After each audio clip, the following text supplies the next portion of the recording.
आदाब नाजरीन, INA today news में आपका खैर मकदम करते हैं।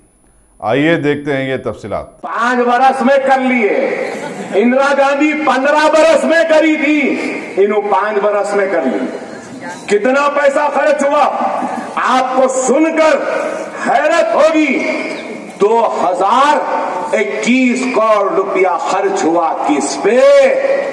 चाय वाले के दौरों के लिए। क्या हुआ? इतने 92 कंट्रीज को फिरे, 2021 करोड़ रुपया खर्च करे। क्या ताल्लुकात अच्छे हुए? नहीं हुए। कितने दिन फिरे? मुझे देखकर हैरत हुई। फॉरेन विजिट्स में 180 दिन घूमता रहा, फिरता रहा बस।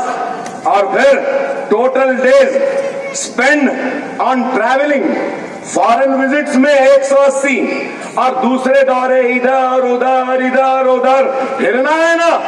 नादीदे को मलीना मिला तो फातिहा देने मुल्ला नहीं मिला। फिर नहीं, कितने दिन? 492 दिन, 492 डेज खाली फिरते रहे। नॉन ऑफिशियल 101 दिन।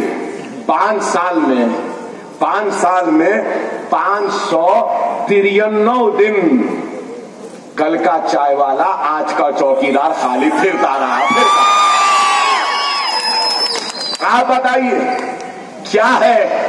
और फिर लोग कहते हैं नहीं मिस्टर मोदी ऐसे, मिस्टर मोदी वैसे, जिससे कि आपको ताज़ा अपडेट मिलते रहे।